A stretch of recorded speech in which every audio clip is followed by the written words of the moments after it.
বনকর্মী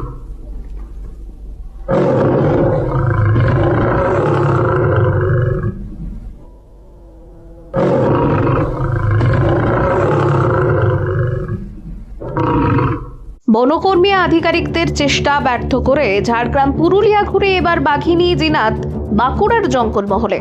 শনিবার সকালে রানীবাঁধের গোপালপুর জঙ্গলে জিনাতের রেডিও কলার সিগন্যাল পাওয়া গিয়েছে।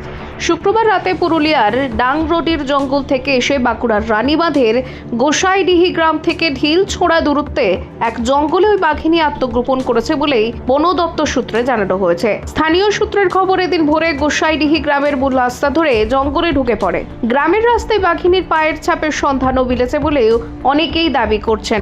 খবর পেয়ে গ্রামে পৌঁছেছেন বন দপ্তর।